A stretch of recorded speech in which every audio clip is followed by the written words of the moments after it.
Greetings, Dr. Priyanka Bade. My name is Masesi Malope. I am the student of MGT 618 International Business, and I will be taking you through my presentation.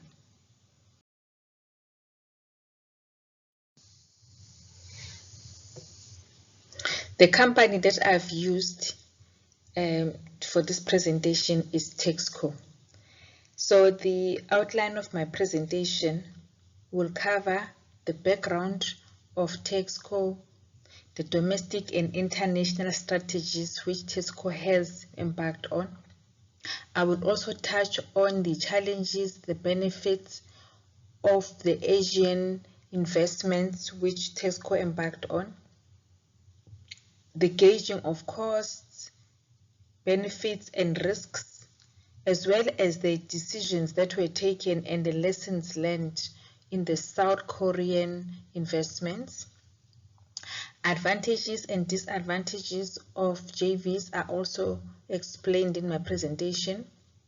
The reasons why Texco uses JVs as a strategy. I will also touch on the business decisions that were taken by management of Texco.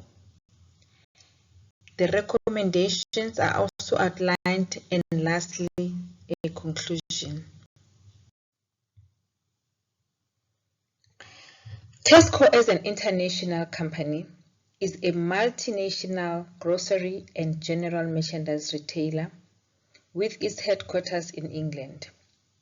It employs 470,000 people, has 6,800 stores in 11 countries. Its market share is 27.5% of the UK grocery market. Its revenue is £51.8 billion.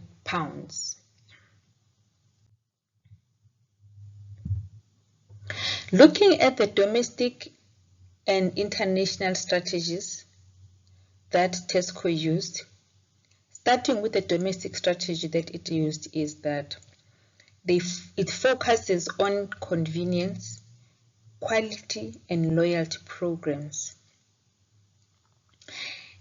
It focuses on strong store presence, online shopping and home delivery.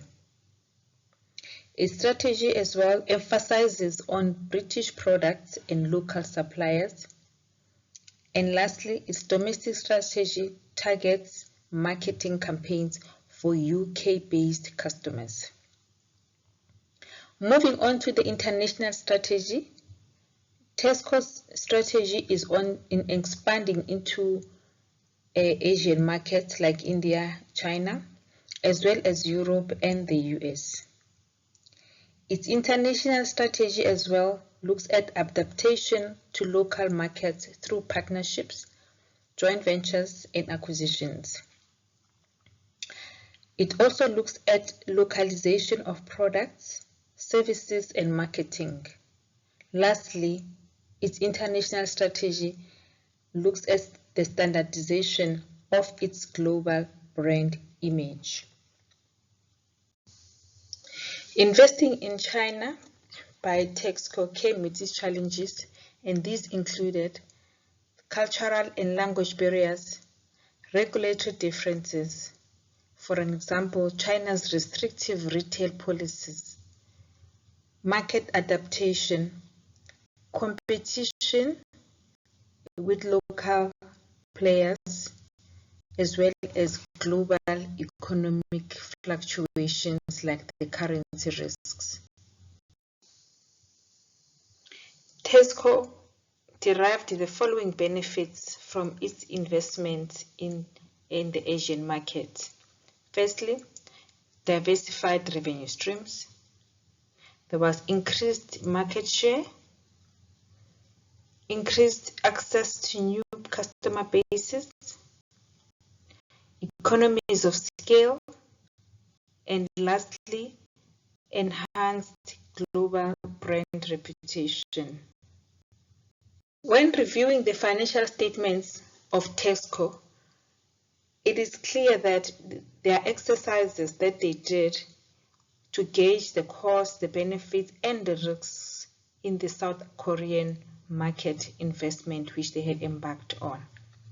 Firstly, on the cost, there were high initial investments that needed to be considered, which amounted to 1.2 billion pounds. There was complex logistics and supply chain costs that needed to be considered. And lastly, training as well as cultural adaptation came at a very huge cost. However, there are benefits that the company derived from this investment. Firstly, there was large and growing market in the South Korea, increasing demand for modern retail, and there was greater opportunity to partner with local businesses in South Korea. The risks that were identified was that there was very intense competition from the local players. For example, eMart that was already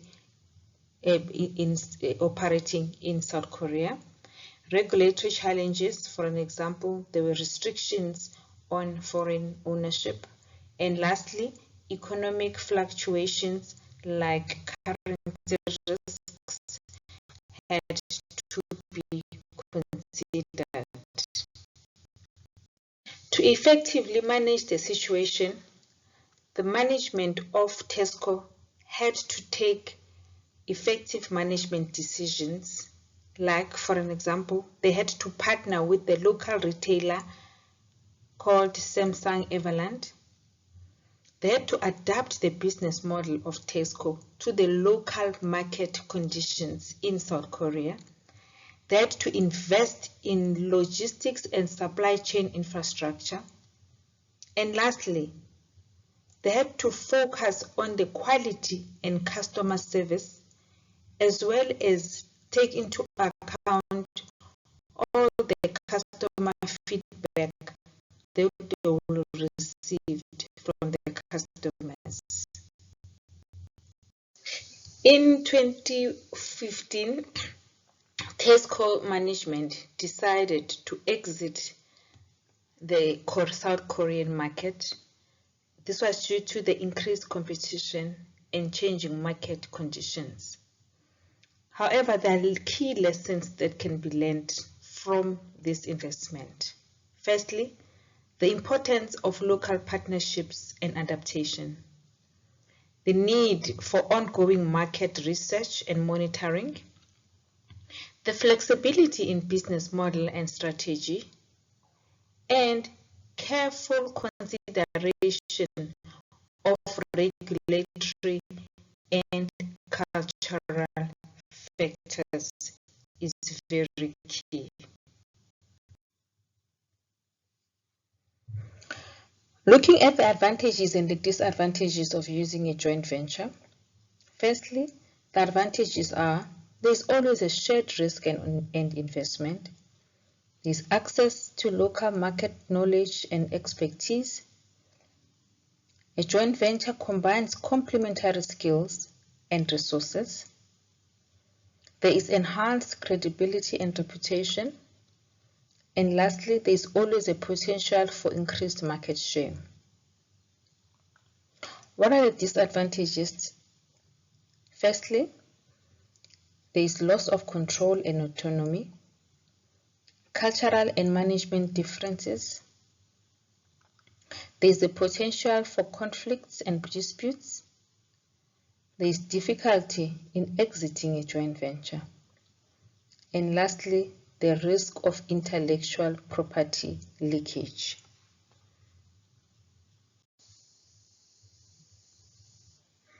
I would like to highlight why Tesco management uses joint ventures.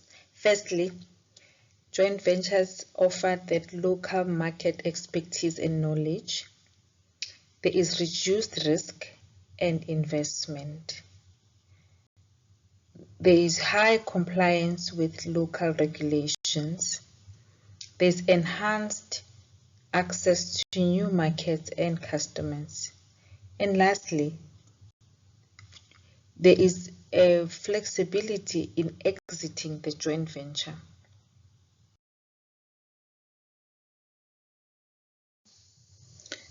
Tesco management took a decision to shift its focus towards partnerships and collaborations rather than joint ventures. This was taken because they believe that there will be an enhancement of the digital capabilities, there will be an improvement of the supply chain efficiencies, and there will be an expansion of the online shopping services. The key reasons why the Tesco management decided on online shopping are the following. Management wanted to take advantage of the growing demand for online shopping. According to Kantar World Panel report, the UK online grocery market is expected to grow by 12% by 2025.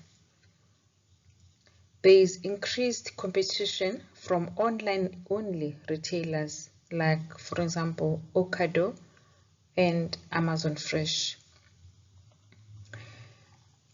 There is enhanced customer experience that is brought about by online shopping because it is very convenient, it is personalized, and it is very seamless for a customer to experience. There is improved operational efficiency.